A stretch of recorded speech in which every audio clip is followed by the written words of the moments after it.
Les amis, j'espère que vous allez tous très bien. Ça fait longtemps qu'on ne s'est pas retrouvé pour une vidéo Manchester United. En même temps, 2 semaines quasiment de trêve que nous a imposé la Première Ligue. Ça commence à faire long. Mais avant d'aller plus loin, je te laisse t'abonner, liker, partager, commenter. Comme d'habitude, on vient de passer la barre des 1500 abonnés grâce à vous. Vous êtes des boss. Donc, déplacement périlleux du côté d'Everton au Hill Dickinson Stadium, leur nouveau stade qui est magnifique. D'ailleurs, c'est un très très beau stade, très réussi. Donc déplacement périlleux à Everton. Everton, c'est la cicatrice qui va jamais se fermer cette saison. Parce qu'on le rappelle, le match aller, défaite 1-0 à domicile en jouant à 10 contre 11 pendant 80 minutes. C'était un match honteux, lunaire. On a manqué de tout sur ce match-là. Je ne vais pas refaire le débat du match.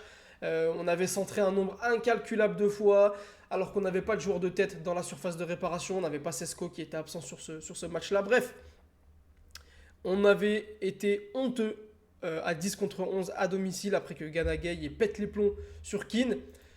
Donc là, 21h lundi, j'aime pas ces horaires. Je sais plus c'est qui m'a dit une fois dans l'espace commentaire que Manchester United, quand on joue dans des jours et des horaires un peu bizarres cette saison, eh ben ça nous réussit pas. Et il a raison parce que il y a plusieurs matchs, je crois qu'il y avait West Ham le match aller si je dis pas de bêtises. Bref, il y avait deux trois matchs comme ça où la victoire aurait dû être entre guillemets facile. Mais bah, on s'est chié dessus sur ces horaires-là, je ne sais pas pourquoi. Donc on verra comment ça va se passer. Mais Everton, qui réalise une bonne saison, honnêtement, qui avait mal démarré sa saison, qui était dans le bas du classement. Aujourd'hui, ils sont 8e, avec une seule défaite sur les 5 derniers matchs. C'est le dernier match contre Bournemouth. Sinon, ils battent Aston Villa à Aston Villa. Ils accrochent Leeds.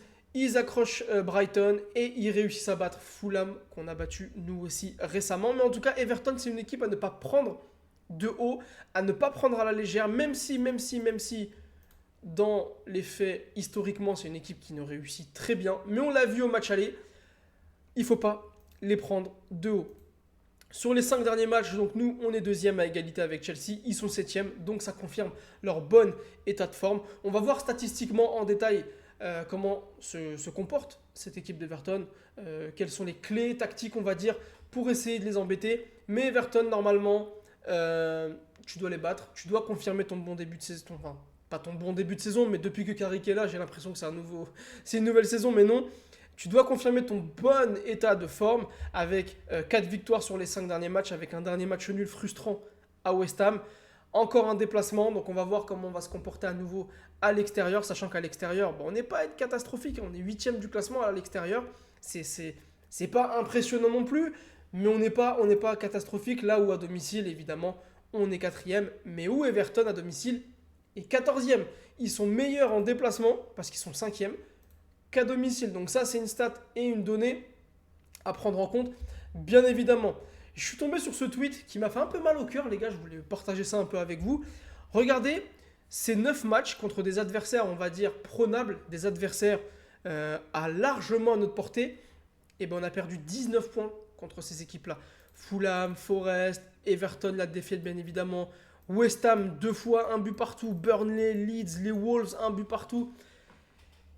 Donc ça fait 9 matchs avec une seule défaite et la seule défaite, elle est contre Everton. Statistiquement, Everton, qu'est-ce que ça donne?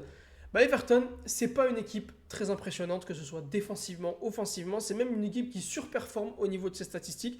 Déjà d'un point de vue XG, c'est une des pires équipes de Première Ligue, hein. Ils sont dans le bas de tableau avec West Ham, Nottingham Forest, etc. En termes de frappe, c'est pareil. Une des pires équipes de Première Ligue, ils sont dans le bas du tableau. D'un point de vue offensif, ils marquent pas beaucoup sur coup de pied arrêté. Voilà, c'est une des pires équipes aussi sur coup de pied arrêté. Là où nous, on est la deuxième, allez, troisième égalité avec Newcastle et Tottenham sur les coups de pied arrêtés. Donc, offensivement, déjà, on voit qu'Everton, c'est pas une équipe très dangereuse et très impressionnante. Mais là où ils sont encore plus catastrophiques, c'est d'un point de vue défensif, où ils encaissent plus de buts que ce qu'ils ne devraient. Ils ont beaucoup de XG concédés, mais ils encaissent encore plus de buts sur des frappes, sur des actions où là, normalement, il ne devrait pas y avoir but. C'est l'avant-dernière équipe de Première Ligue à ce niveau-là. Ils sont catastrophiques. Ils encaissent énormément de frappes. C'est une des pires équipes de Première Ligue. Frappes cadrées, pareil, hein, ils sont dans le plutôt bas du tableau. Donc on voit que déjà, défensivement, C'est une équipe assez fragile, assez frileuse déjà hein, au niveau du classement, on va le voir. Hein. Ils sont en négatif. Ils sont à -2. Quand là, nous, on est à +10 aujourd'hui, on a réussi à rehausser le curseur. Non, ils sont à -1, pardon. -1, -2, c'était à l'extérieur, à domicile, pardon.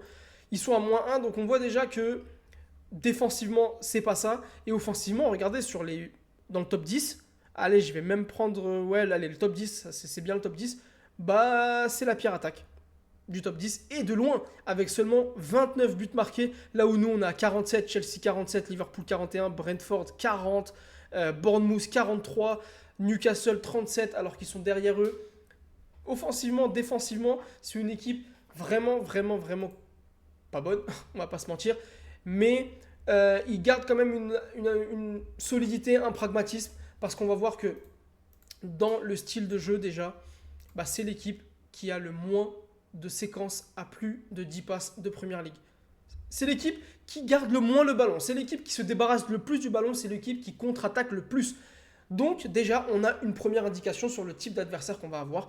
On va pas avoir Fulham, on va pas avoir Arsenal, on va pas avoir City. Là, on va avoir un West Ham bis, dans le sens où on va avoir le ballon. Et contre West Ham, on a vu qu'on avait du mal, énormément de mal. Et au match aller contre Everton aussi, on a vu qu'on avait du mal contre ces équipes bien regroupées, bloc bas qui nous attendent et qui explosent rapidement. Everton, c'est l'équipe avec le moins de séquences à plus de 10 passes depuis le début de la saison. Bien évidemment, c'est une des équipes avec le temps de séquence le plus faible depuis le début de la saison. Ils ont le taux de passe le plus faible sur les séquences par séquence, ils ont le taux de passe le plus faible. Bref, tout ça pour dire que on va avoir une équipe très attentiste, bien regroupée, bien en bloc, bien chiante, bien évidemment. J'ai un peu peur, honnêtement, contre ces équipes-là, parce que depuis le début de saison, on n'a pas su trouver les clés et les solutions pour déjouer ces blocs-là. On l'a vu contre West Ham, on l'a vu contre Everton au match aller. Donc, il va falloir essayer de trouver dans les petits espaces les solutions. On va voir sur la composition après ce que je vous propose et ce que j'espère voir et les solutions potentielles pour essayer de les contrer. En tout cas, de trouver les bonnes solutions. En termes de pressing, c'est la deuxième équipe qui presse le plus de Premier League avec Brighton. Donc non seulement ils essaient de récupérer le ballon rapidement à la perte de balle, mais s'ils n'y arrivent pas, dans les quelques premières secondes à récupérer le ballon, eh bien ils se regroupent directement devant leur surface de réparation. Ils jouent bloc bas, très bas, pour essayer de repartir en contre. Mais en tout cas, ils ont dans leur philosophie la capacité et l'envie de récupérer le ballon très rapidement à la perte de balle, sans pour autant s'attarder sur cette séquence de jeu, parce qu'on l'a vu, au niveau des séquences, ils sont vraiment très attentistes. Ils construisent très peu le jeu, et on va le voir encore plus avec cette statistique. C'est une des pires équipes de Premier League en termes de passes depuis le début de saison. Ils sont 4e pire équipe, avec Burnley, avec Sunderland, avec West Ham, qui est la pire West Ham. Donc on va s'attendre à une philosophie de jeu à peu près similaire, un adversaire à peu près comme West Ham. Donc honnêtement, je suis confiant parce que c'est largement à notre portée pour les battre. Mais là où je ne suis pas confiant, c'est tout simplement que c'est typiquement le genre d'équipe qui nous convient pas. Et Opta l'a très bien cerné aussi, parce que regardez les prédictions que Opta donne pour ce match-là. Victoire à 37% d'Everton, victoire à 36% de Manchester United. Donc selon Opta, selon toutes les statistiques, etc., Everton est favori contre Manchester United. Et le nul à 26%. Mais moi, ça ne me choque pas de voir que Everton est favori selon les statistiques, parce que ils ont typiquement le genre de style de jeu qui nous déplaît. Ils ont typiquement le genre de profil qu'on n'arrive pas à déverrouiller. Toute la recette, toutes les clés pour qu'Everton nous accroche sont réunies. Maintenant, en termes de composition d'équipe, là où je pense que le facteur X va se jouer, c'est au niveau de Benjamin Sesko. Sesko, il est rentré contre West Ham, il a mis son but qui nous permet d'arracher le point du match nul. Mais Sesko contre les blocs bas, c'est le profil le plus précieux qu'on a. Parce que c'est un profil athlétique qui va peser sur la défense adverse, qui va être très précieux dans le jeu aérien et dans les remises, parce qu'il va falloir s'attendre à jouer beaucoup de centres contre Everton. Avec Cunha et Mbeumo. J'aurais dû inverser Mbeumo et Cunha, pardonnez-moi, j'ai pas inversé Cunha et Mbeumo. Mais partez du principe que Mbeumo est à droite et Cunha est à gauche, bref. qui vont essayer dans les petits espaces, surtout Matheus Cunha avec Bruno Fernandes combiné, etc., avec Kobe Mainoo combiné, et essayer de faire briller Benjamin Sesko. Parce que Sesko, je ne veux pas le voir sur le banc, je ne veux pas avoir de Cunha en pointe, je ne veux pas avoir de Mbeumo en pointe, parce qu'on ne va pas avoir d'espace pour que ces joueurs-là et ces profils-là s'expriment. On va avoir un bloc resserré face à nous, et il faut Benjamin Sesko pour peser contre cette défense. Je sors Luke Shaw, je mets Dalot à gauche aussi, et j'intègre Mazraoui à droite. Mazraoui à droite parce que techniquement, c'est très intéressant pour combiner dans les petits espaces, parce qu'on va avoir notre ligne défensive assez haut sur le terrain. Donc les joueurs à vocation défensive, surtout les latéraux, vont devoir combiner avec Mainoo, Casemiro, Mbeumo, Bruno, Cunha, etc. Ils vont tous devoir combiner ensemble. Et Mazraoui, techniquement, pour moi, c'est au-dessus de Luke Shaw, c'est au-dessus de Dalot. Et je veux le voir titulaire, tout simplement, sur ce match-là. Bref, tout ça pour dire que la lecture de ce match est assez simple. Everton, ça va être chiant. Everton, ça a le profil d'équipe qu'on déteste. Everton, c'est comment nous battre parce qu'ils nous ont déjà battus sur le match aller. Mais Everton, on doit les battre. On doit les battre parce que si on veut aspirer au top 4, au top 3, au top 2, on doit gagner ce genre de match. Parce que c'est bien beau de battre Arsenal, Manchester City, Chelsea, Liverpool. Mais nos points qu'on a perdus le plus depuis le début de la saison, c'est contre ces équipes-là, les Fulham, les Everton, les West Ham, les Wolverhampton. C'est ces matchs-là qui vont nous permettre de consolider notre avance au classement et mettre la pression encore plus devant. Alors je ne veux pas aller trop loin dans l'analyse, etc. Mais les gars, si on gagne contre Everton, on sera à 48 points.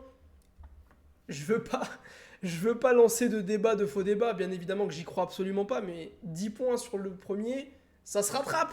Ça se rattrape. Il reste 11 ou 12 matchs à peu près, ça se rattrape, les gars. 48 points.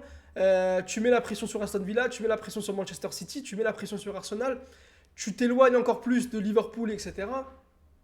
Victoire impérative. Sachant que je ne suis pas allé voir, on va regarder ça tout de suite juste après. Mais il me semble que le calendrier est plutôt favorable. Hein. Après Everton, c'est Crystal Palace à domicile. Après, c'est Newcastle. Après, oui, il y a la réception d'Aston Villa. Donc, le calendrier, le gros des équipes comment dire, les Arsenal, etc., on les a déjà joués. Là, les 3-4 prochains matchs, c'est des équipes largement à notre portée. Avant d'affronter Chelsea le 18 novembre, mais on va passer par Leeds, par Bournemouth, par Newcastle, par Crystal Palace qu'on a déjà battu, Newcastle aussi qu'on a déjà battu. Voilà.